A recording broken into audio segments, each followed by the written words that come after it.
Welcome to the Strategic Leader podcast with me, Gemma Bullivant, and my co-host, Fiona Craig.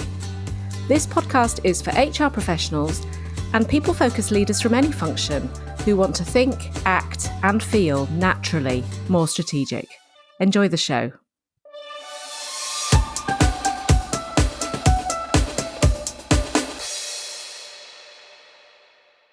Hi everyone, welcome back to the Strategic Leader.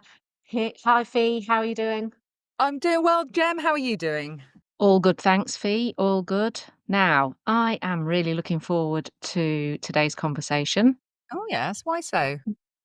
Well, we are going to talk today about top performing teams and high performing teams, part of our Series 3 grouping of team working and working with others.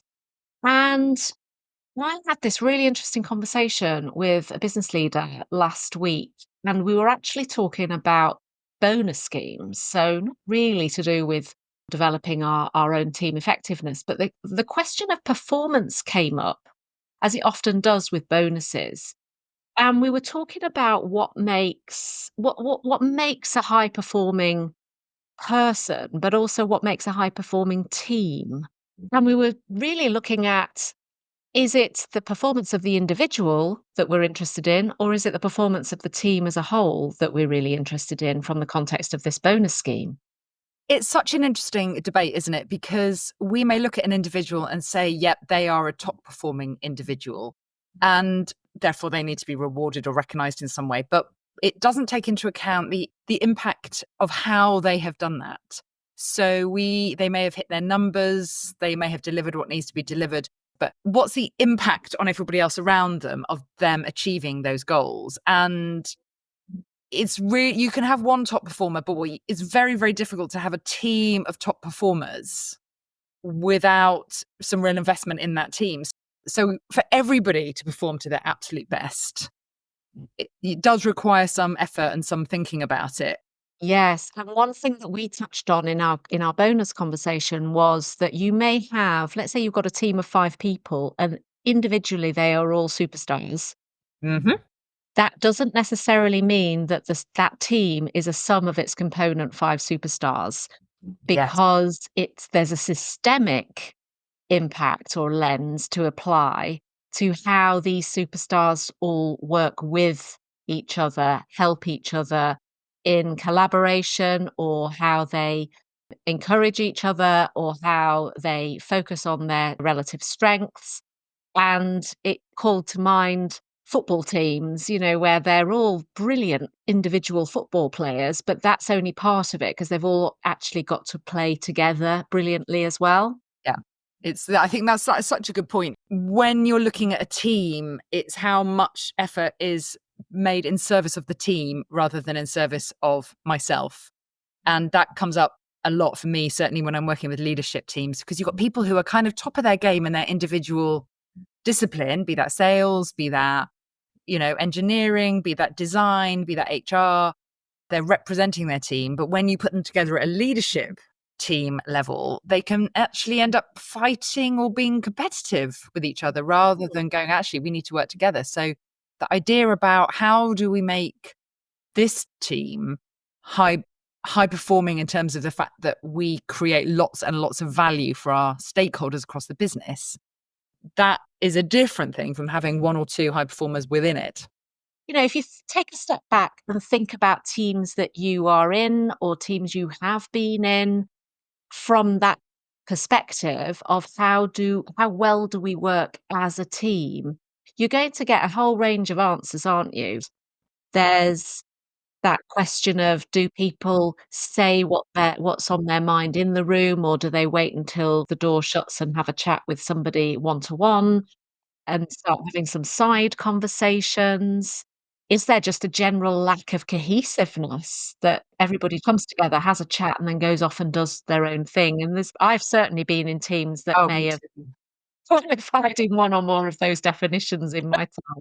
Oh, me too. I've absolutely been in the same, and and actually these teams can feel really good. They can feel like we're doing a good job, but those are all just little red flags as to to kind of tell me, actually, you could do better because there's some kind of essential characteristic missing in each of those situations that you describe. Everybody listening could probably recognize one of those situations. Team meetings. I mean, how do you feel about team meetings? When I ask a question around team meetings, the faces that people pull are quite revealing because it shows sometimes if you get a great team, you'll have a great team meeting.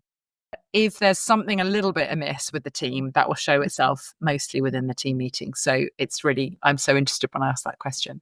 What would you say are some of the more typical cracks or things that might be addressed in teams that you've come across in your work? Yeah. I think sometimes what goes on is that the team is defined by the team meeting. I mean, I mentioned team meetings a minute ago. Everybody comes to the team meeting with expectations, which are not necessarily clear. They're not necessarily shared. And the meeting structure is not necessarily set up to meet those needs. So we tend to start by saying, we're a team, therefore we need a team meeting. Therefore, it's probably 1 hour once a month or something of that sort, whatever it turns out to be. We don't start by saying, what's the purpose of us getting together? What do we need to do? And what's the best format for doing that? So it's sort of putting the cart before the horse is something I see a lot. So people don't quite know what they're supposed to bring, what they can bring. And then they're frustrated when other people bring something else to that meeting. So you've got a mismatch of expectations. I see that a lot. And the other thing I see a lot is, like you referenced it, is that kind of level of banter. We get on really well. Are words that strike a chill to my heart sometimes, because what often happens when we say we get on really well, there's a lot of banter. It is a front to avoid really meaningful, difficult conversations. It's not saying you can't have fun at work, but it does get in the way of the real work. And the real work is usually quite hard. It's usually quite serious. And we are much more efficient and much more clear when we just kind of get on with the work, and then we sprinkle a bit of laughs and a bit of fun around the edges. If we start trying to do those tasks from a position of banter, we won't make good decisions, or it'll just take flipping ages. So banter is a real sort of red flag to me when people just use it to describe the way their teams operate. I definitely am in favour of people getting on well and having a good time together, but I prefer it to be at a level that is deeper than banter. So that's another one that I see really, really often. That's interesting. Okay, so let's have a look at this model, which is something that you use regularly with teams. Well, first up, let me just introduce where the model comes from. So it was created by Lucy Widdowson, who is one of the tutors at Henley Business School. She was my course tutor when I studied to be a team coach. And she created this, what she calls the Creating the Team Edge model, back in 2017. There are loads of models of what makes teams effective, high performing, whatever kind of language you might want to put around it. But I use this one because it's easy to understand what's in there. So 7 characteristics of really effective teams. And these don't come in any particular order, although as we talk through them, you'll see that some kind of need to come before the others. As I'm talking through these, have a think about a team you're in, or a team you lead, or a team you're responsible for, and think about how do we do on any of these things. Note which ones we're strong on, perhaps note which ones need a bit more work. So the first one is purpose. Very simply, we have to be really clear why this team exists. What is our shared work? What is it that we can only do together and none of us can do on our own? Like, clearly we're going to have loads of work to do that is not of this team, it's of our own team. But what is the work of this team? What do we have to pull together to do? And I guess a point here is, you may find yourself in a team, in inverted commas, which are basically lots of people who report into the same person. That's not necessarily a team. It's entirely possible to share a line manager and not be a team. You have to have some kind of shared work. So that purpose kind of exists outside of the team. It comes from the organization. The organization needs something from you. If the organization genuinely doesn't need anything from you, then you're not a team. And that's fine. You're simply a group who report into the same person. So we don't have to make teams where they don't really exist. How do you typically help teams to define that for themselves when you work with them? I ask some questions. It's, what is the work that we can only do together?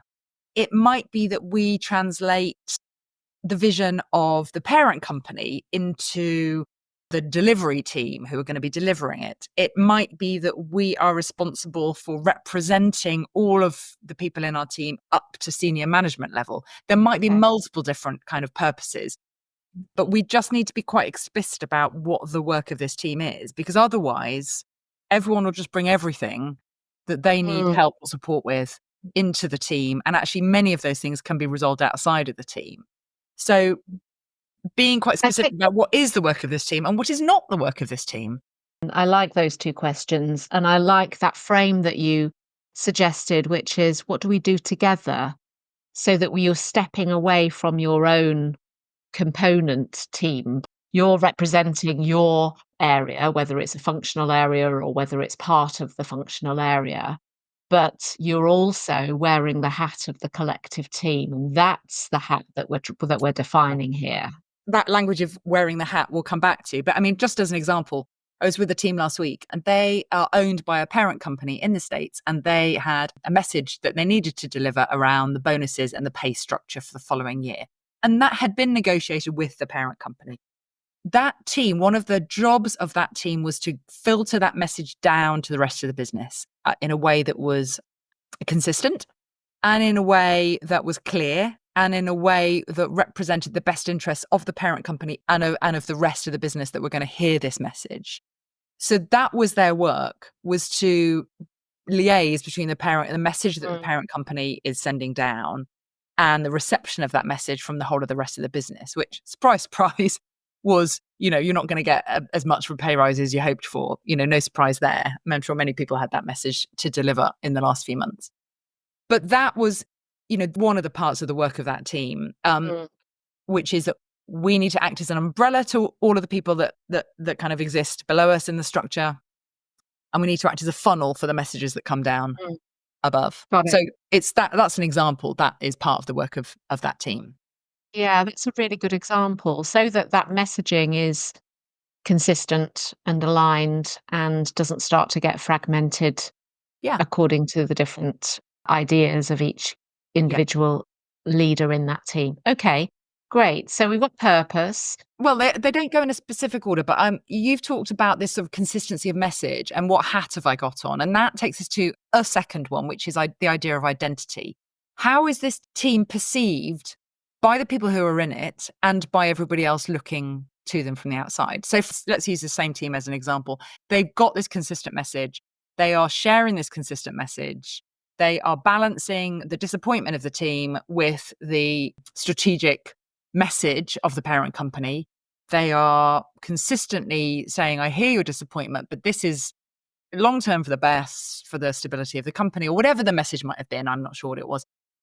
So they are perceived as being consistent. They're perceived as being professional. They're perceived as being a conduit to the parent company, for example. And within the team, they are getting moral support by the fact that they've got to have potentially some uncomfortable conversations with individual members who report into them. But they know that their peers in that leadership team are also having to do the same thing. So there's a sense of moral support. We're supporting each other. We've got a job to do, and we're quite clear on that, what that is. I sometimes think when it comes to identity, I sometimes think that it's like, if you had a team T-shirt, what would it say? Like sometimes you get a wry smile there because it's like, well, we'd never wear a team T-shirt. And that tells you something, doesn't it? Could you contemplate having a team T-shirt? It's that sense of identity. I identify as a member of this team and I have this team's hat on in this conversation and in these actions. I see, because I wasn't sure when you said identity, whether you were thinking more in terms of reputation in the business and what people think of you as a team. But actually what I'm hearing is that you're saying, what's my take on the identity of this team? And like you say, the team T-shirt. It's both. It's what does it feel like to be in this team on the inside and how are we perceived on the outside? And part of the work of boosting that identity is looking at who are our stakeholder groups, what do they think of us, what do they need to think of us in order for us to fulfill our purpose? Okay. So there's that gap there, and having a look at that gap can be a really, really helpful piece of work. Great. Okay. So what's the next place on this model you want to take us? Yeah. So I'll take us to one that is called relatedness. It's the idea that we know each other, we trust each other, we can work together. It's quite a sort of foundational human to human characteristic, which is that we can have good conversations. This is where things like psychological safety lives. And it's really foundational to all of the work that we do. It's foundational to identity. I can't possibly identify with you if I don't trust you. It really underpins so much else. When I'm doing team coaching, I often look at relatedness first because you can't do a huge amount that's really powerful without having that. That's making me think about the trust equation. Mhm. We've done an episode on the trust equation. We've talked a bit Yeah. about trust and psychological safety. And trust really is such a foundational part of all Yeah. uh, we do at work that involve anybody else. The minute there's any interpersonal aspect, we have to have trust in place with whoever that interaction is with. Absolutely. So relatedness. So we've had purpose, we've had Identity. identity, and we've had relatedness. Yeah. Um, Take us somewhere else on the model. Okay, so let's go somewhere else. So let's say we've got those things. We know why we need to exist as a team and what our work is. We are starting to relate to each other. We're starting to trust each other, getting to know each other. And we are starting to create a sense of shared identity, which is I am a member of this team and I want to deliver for this team and I want to be seen as part of this team. And then we are in a position to identify our values and beliefs. Now, within organizations, we quite often get values and beliefs. And we've talked about this on the podcast many times. They underpin the way we behave around, around each other. And so they can be quite problematic if they are conflicting or if we don't think about them. There will be accepted norms of behavior. So is it okay to be late to a team meeting? In some teams, it's absolutely not okay to be late. In some teams, it's completely fine. Is it okay to not do your actions? Is it okay to interrupt each other? Teams have vastly different ways of behaving with each other. If this is our purpose, how do we need to behave with each other? Mm. Like really practically speaking on the ground, how do we hold each other accountable? How do we give each other feedback? Is that even an option? How do we tell each other that we're out of order? Or Mm. how do we have those difficult conversations? How do we show our support? These need to be explicit, they need to be shared, they need to be bought into by everybody, and they need to be upheld when somebody falls short. So that you can see that needs trust in order to have those kind of conversations and work out what they are. And it also needs trust in order to uphold those, to say, do you know what? I think, you've been late for the last couple of meetings. If there's a really good reason, fair enough, let's support each other. If it's actually just a behavior creeping in, let's raise it. That And sounds a bit like a team charter. I've come yeah, across team team charters, charter yeah, ideas. absolutely live in this space. Some teams like to do team charters. They can be really helpful. I mean, a lot of this actually can be captured in a team charter. It's a really common thing to do. Okay. So yeah, absolutely, team charter. So that is values and beliefs. So teams that are really clear on how they behave towards each other and uphold those behaviors is another characteristic of strong teams. So that's 4. Then the last 3, one of them is awareness, and I touched upon it, which is how do we give each other feedback, for example? So as a Mm. group, how aware are we of our individual impacts? How aware are we of the behaviors that we show that are helpful to the team and perhaps hindering to the team and the work of the team? In a team setting, can we share that? Because we know quite a lot about ourselves, right? I'm sure we've talked about the model, the Johari window. I know it's something you'll use a lot in coaching. The Johari window talks about those things that we know about ourselves and the things that other people know about us, which we may not know. We may not know that we interrupt people all the time, or we may not know that our crazy idea generation all over the place may actually piss off somebody who just wants to get the work done. We may not know that when we want to spend some time thinking about something before we speak, it comes across potentially as being unengaged. Can we share this with each other so that we know this about each other and we can work around it? So is the Johari window something you would use to help frame that conversation? Absolutely. That's a tool that we could use. And that will show where other people think that you're strong and you don't know about it. So I had somebody recently who was talking about his contribution to a fairly large team. And he was saying that he felt like he wasn't contributing because he wasn't the quickest, he wasn't the quickest at coming out with the snappy answer. But what he was really good at was checking in with the team. Are we still on track? Where do we need to get to? We've only got half an hour left. What do we need to, what do we need to make sure we've done by the time the meeting's finished? And he didn't value those things particularly. But when we did a Johari Window exercise, the rest of the team was saying we so value the fact that he keeps us on track. Because there's plenty of the people in the team chucking in their sort of spontaneous answers. That can just be like a Wild West without somebody to kind of marshal it and say, okay, let's decide which one we are going to do. Let's make sure we're answering the right question. Keeping the conversation on track is hugely valuable within a group. So that enabled him to go, oh, actually, I have value in that behavior. I'm going to keep doing it. Everybody else values it. Everybody else can value it even more when I do it more often. So those kinds of things, positive things, can come out of that. Well, that plays to the football team analogy, doesn't it? Because if everybody's good at what they do and their component parts all complement each other, you don't want your goalkeeper to be the top striker, and you don't want the top striker to be the person with the big hands in the big mittens. It's about getting the right people in the right spots to come together as a team. Work on team roles lives in here as well. Yes, Belbin, good old Belbin. Roles, or even those informal roles that we all have, just awareness. Like, in many teams, there's there's a jester, a kind of black sheep kind of role. There's somebody who will either speak truth to power, and that can be a very good thing. The person that can say the unsayable, that can be really powerful. Equally, they can be really disruptive. So, being able to say, actually, we need more of that jester energy in this conversation, or actually, you are just you're derailing the conversation. Can you knock it off for a bit? I've been in a few teams where there's been a grenade thrower. Yes. Yes, rather not have too many of those, but that's another conversation for another day. Okay, so awareness.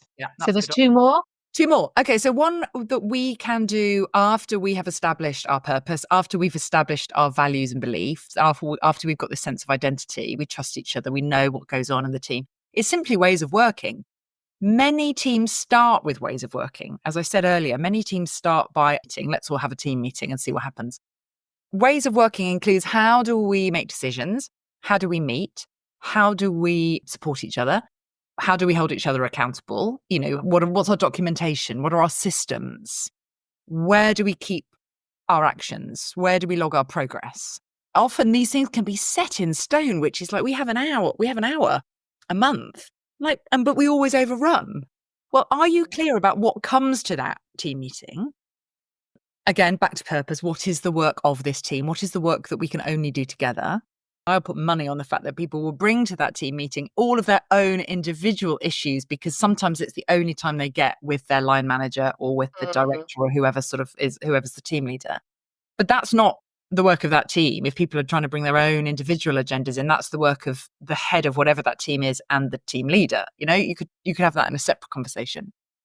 So ways of working is a real sort of unpicking of the norms. Is what we have fit for purpose? Some teams decide that they don't need a team meeting, that they've got their goals established, that they've got their way of measuring progress. If their sense of identity and loyalty to each other is strong enough, and they know that they can hold each other accountable, they simply use asynchronous documents. And they may get together quarterly. They may spend a day together quarterly to work out what those goals are.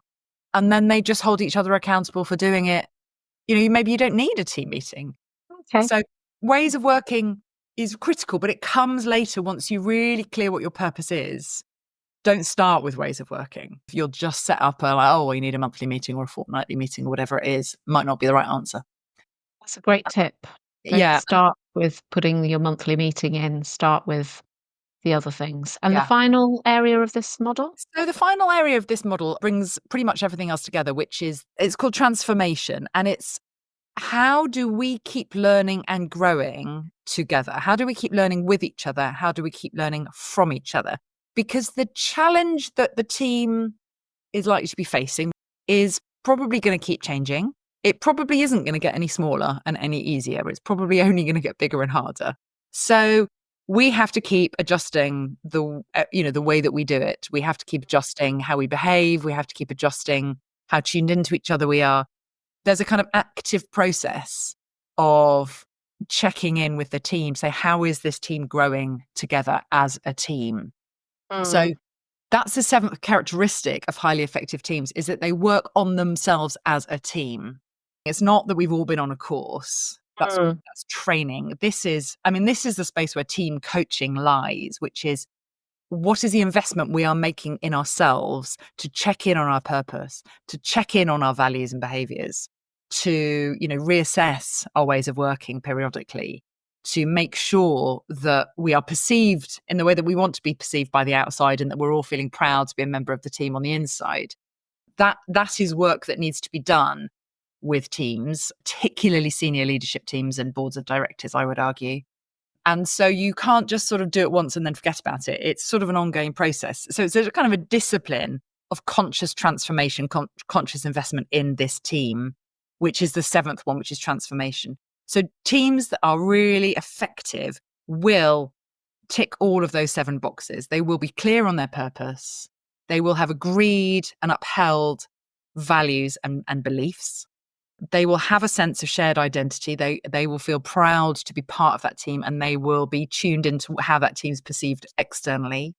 They will relate to each other in that they're connected at a human level. They will know each other. They'll trust each other. And by the way, that doesn't have to be a massive, long process. That can be done quite quickly. There's a sense that, oh, we've only worked together for 6 months. We don't know each other.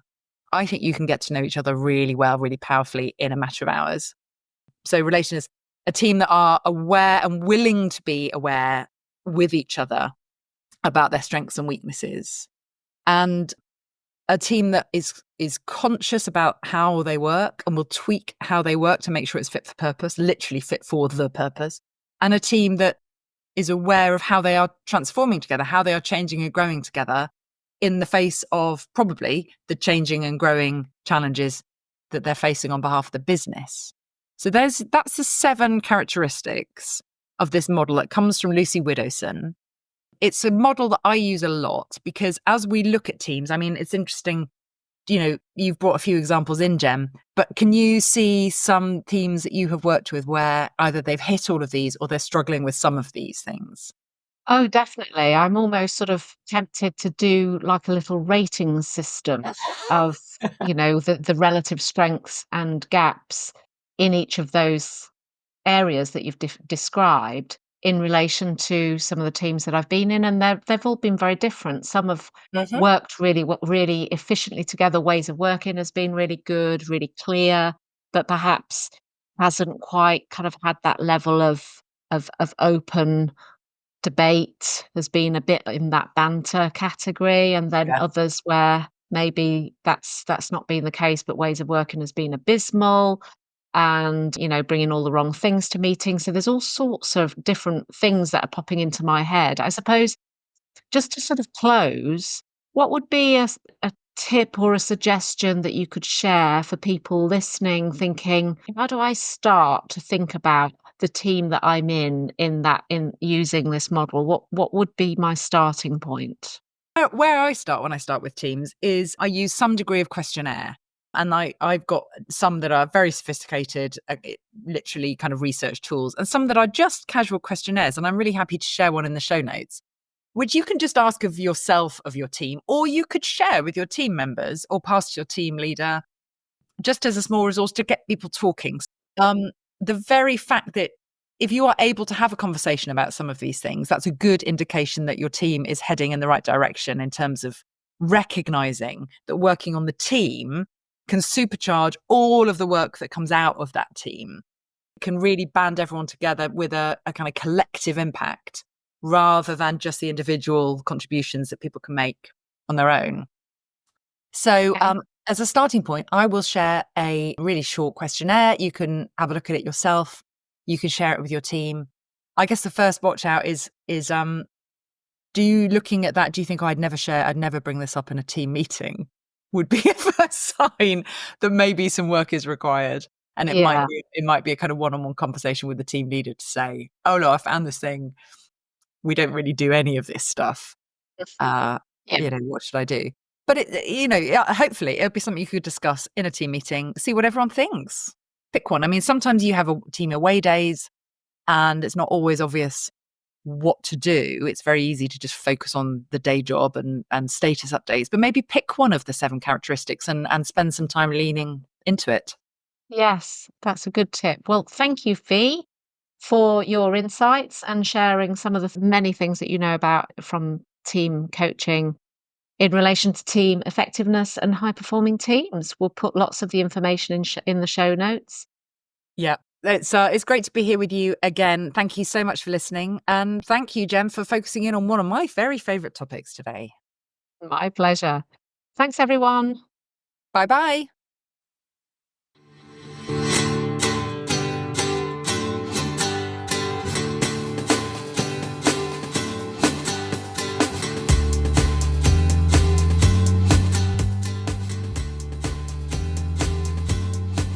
Thank you for listening to this episode of The Strategic Leader. If you liked the episode, please subscribe to access more of our recordings. And if you think it'd be useful for someone else, please forward to them and leave a review. We base our content on questions we are regularly asked and what you want to know more about, so please do email us with any questions or comments to gemma@gemmabullivant.co.uk. And remember, you're already being more strategic than you realise.